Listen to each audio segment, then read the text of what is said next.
All right, guys. Obviously, good Penn State team. They're experienced and well coached and shoot it really well. They're certainly one of the best teams in the country at making threes and attempting threes. So it's going to be a big key for the game. They've got a Player of the Year candidate in Pickett who's had a phenomenal year. He's an interesting matchup just with how big and physical he is at the point guard spot, and he's had some monster games. So obviously it'll be a great challenge. We'll be without Zed. Zed is having season-ending surgery here soon. Excuse me. So we don't have an exact date on that, but I'll have that here soon. What went into the decision to go through that? Can you tell us a little more about the timeline and kind of how that came about? Yeah, I mean, it was we wanted him to get back to campus to evaluate him, so the medical team could fully evaluate him. And I think they didn't feel comfortable clearing him, given some of his continued issues with his shoulder. And we had always intended for him to have surgery. We did, this just moved up the surgery with the season ending. Was it a case that did it just get worse? I mean, it seemed like from just the outside, he was constantly grabbing at it, but did it just steadily get worse to where you had to have this decision now? Yeah, I think the biggest thing they were testing was the strength, the overall strength, and as that continued to weaken and not get better, I think they felt like he was just going to be more susceptible to further injury, and they just didn't feel comfortable clearing him, which I fully supported. And I know Zed and his family felt some relief in the sense that they can move forward and get the surgery done a little bit earlier and hopefully have a little bit of a longer off season next year. And then I know he had dealt with it at Duke, and we had seen it kind of throughout the season. How long has he been dealing with this? I know it got worse, obviously, Purdue and wearing the brace from that point on, but how long had he been dealing with this? Honestly, the first time I really significantly noticed it was Purdue. I think that's where it went out at him.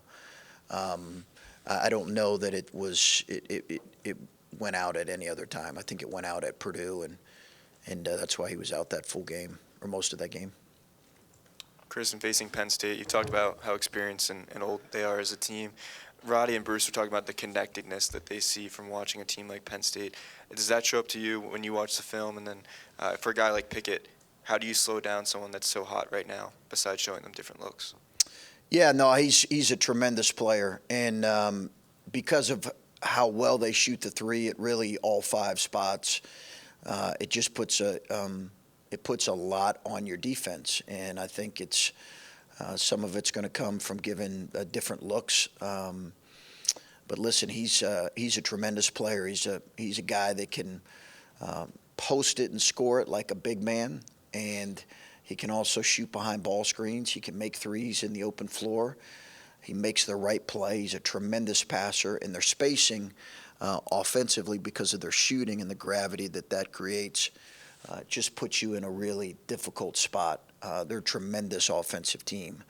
And yeah, they've got older bodies and experienced bodies, and they added a couple older transfers. But I think the continuity from a lot of the returners makes it clear that they've I think it's been a reason for their success this year. Chris, obviously you want to try to win this one. However, you have to go about winning it, and that's the goal. But when you have a guy like Pickett, as hot as he is right now, is there almost the test that this is for your team, for your individual guys, to defend a guy like that? Are you curious about that? Is this a good thing of like, hey, okay, this guy's been on fire, let's see what we do? Yeah, absolutely. I think, it's teams have played him all different ways. Obviously they swept Illinois. I think Illinois played him pretty consistently the same way both games. But he's seen every look. He's seen post traps. He's seen blitzing of the ball screen. He's seen guys go under everything. He's seen them put a 6'10", 6'11" guy on him and just go under every ball screen. Then he's seen, full court pressure. So he's really seen almost every look. I think the tendency in games like this is, you can overthink it and outthink yourself, and I think that lends maybe to less aggressiveness. So I think we're trying to guard against that. I think we're going to have to play the way we play and give different looks. But I am interested to see kind of how we match up with someone who is this difficult of a matchup. Sorry for not knowing. Did you guys peek at him at all in the portal? We didn't. No, we didn't. That was now going back maybe, Doug, a couple years ago, but he's had a tremendous run there, but we did not. How much of the message, here, even despite all the losses and stuff, is that you guys could still have, a run in the Big Ten tournament and make some noise in that tournament? Is that something you guys talk about at all, or a message to motivate the guys right now? Yeah, I think we will as we get closer. I think the reality is big picture stuff right now, I'm not sure that does anybody any good. I think the focus has to be on the work and the day-to-day and hope that we can, continue to make progress here down the stretch. I think that's the biggest thing. There'll be a time when we'll talk about that. It'll probably be once we get a little bit closer to the tournament time.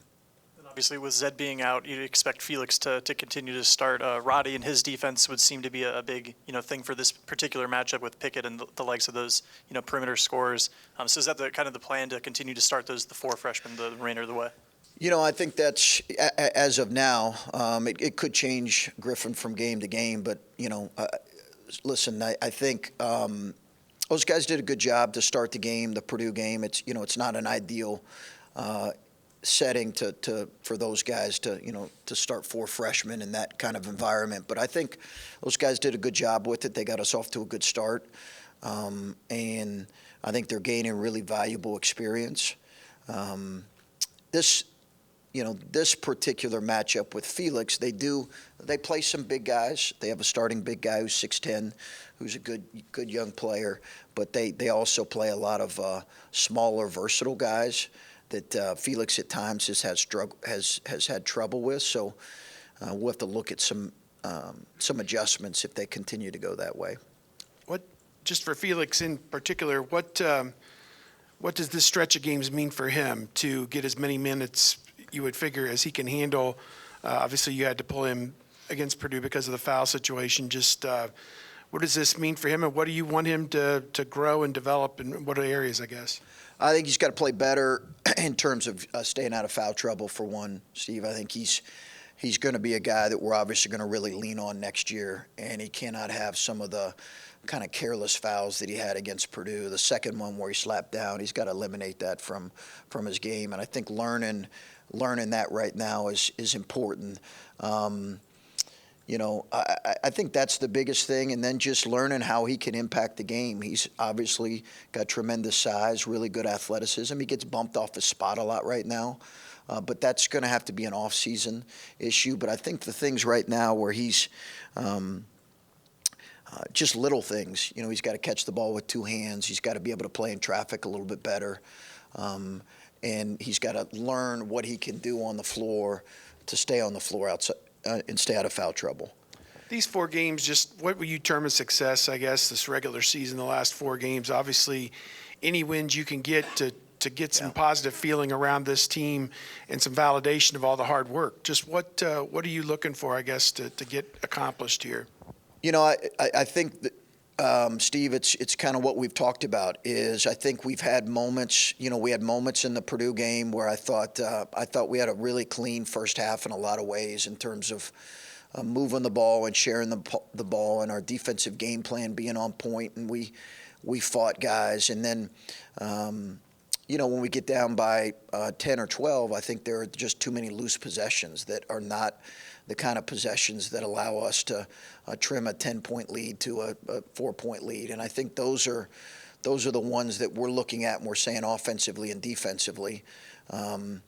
We've got to get better at cleaning up those loose possessions that lead to losing possessions. And I think that's the biggest thing we're looking for.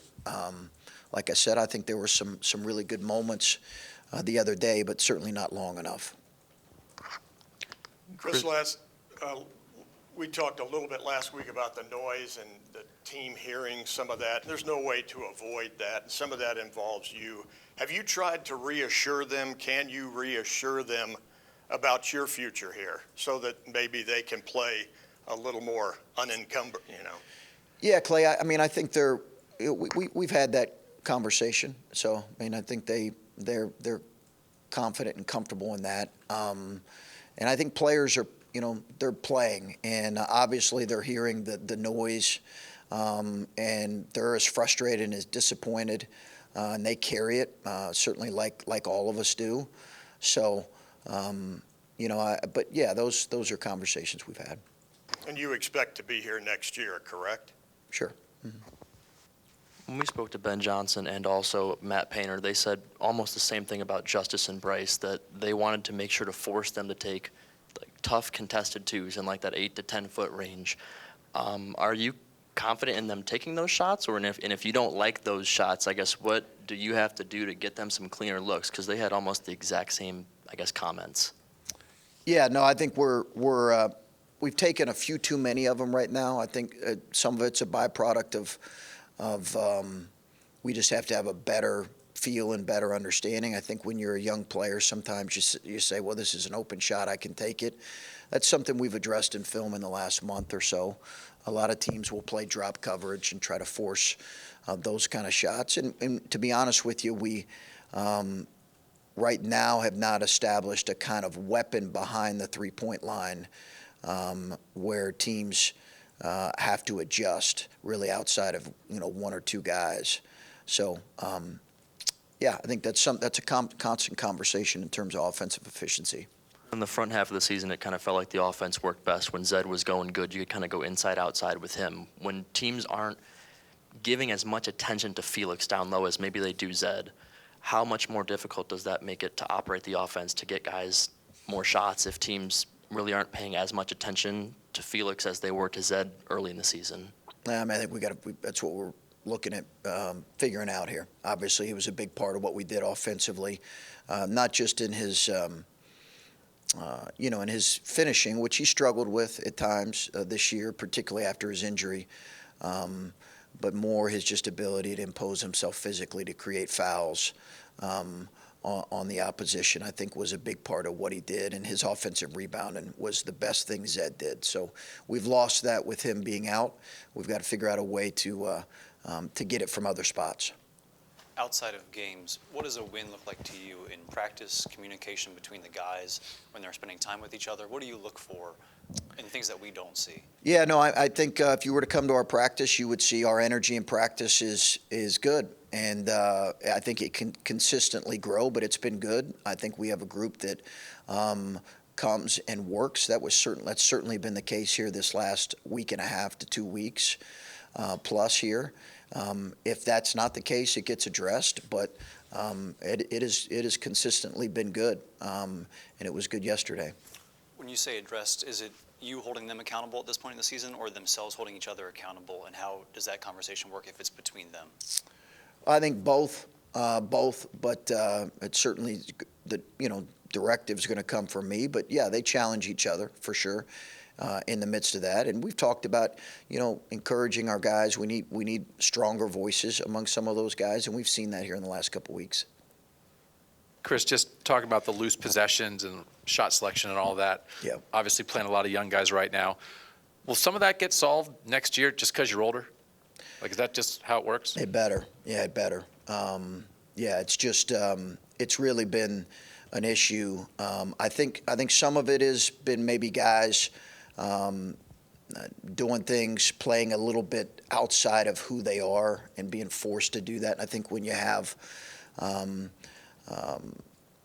guy like EJ, everybody can kind of settle into their role a little bit more comfortably because you kind of have a consistency with him in terms of the quality of shots that he's going to get and that he's going to force other guys to get. And we just, quite frankly, have not had that this year. And I think a byproduct of our offensive efficiency has been shot selection that we can certainly improve on. And also, I think we have to continue to trust the pass better. And if we had some possessions against Purdue where we trusted the pass, we just missed it. We just didn't make the shot. But I think the key is getting them to trust the pass. And I'll structure this question around Bruce and Roddy because those are the two guys up here right before you.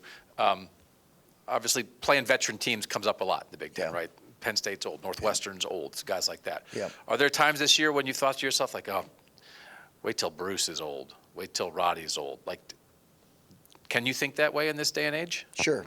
Yeah, I think the way that we have, I think when you look at it and you see what is successful and has been successful, certainly in the Big Ten and beyond, I get it. Starting 4 freshmen has not necessarily consistently been a recipe for success in this league, and that's by no means putting it on them by any stretch. Obviously, this was a team put together ultimately by me. So I think the reality is those guys gaining experience is and was a huge priority for us this year. And it will be important for us to continue to do that down the stretch and then have a great offseason because teams do look different once they have the amount of minutes and experience that those guys have had under their belt, whether that's comes from winning or struggling like we have. I think the experience can be really valuable if it's used in the right way, and that's certainly the hope for us. I'm sure this is something you've tried to do throughout the year. I saw Jake last night at a high school game. He's just talking about the way the team looks when you train and practice and just taking that game to the game floor. Is that the biggest hurdle when you're trying to succeed? Well, I think the biggest struggle right now is how we respond when we get down. I think that's been the biggest challenge for us is our inability to respond in those moments when you're down 6 or 7 points or double figures. I think that has been the place where we have to have a higher level of belief. We have to execute better. We've got to trust each other better.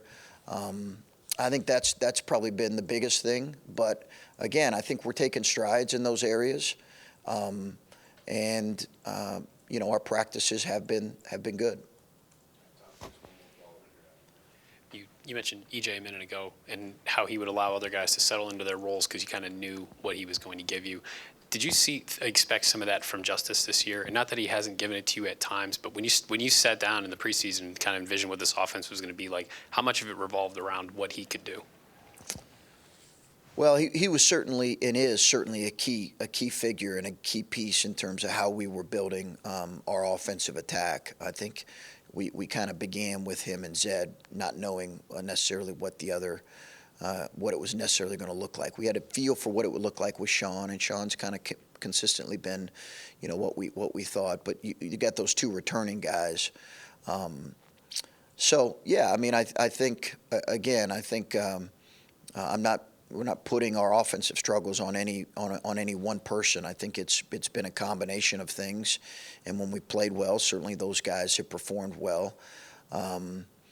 I don't know that I looked at any one player and said, okay, he's going to emulate what EJ brought us statistically or in the kind of attention that he got from the defense. I think I was well aware of obviously EJ's prowess as an offensive player and his elite offensive efficiency.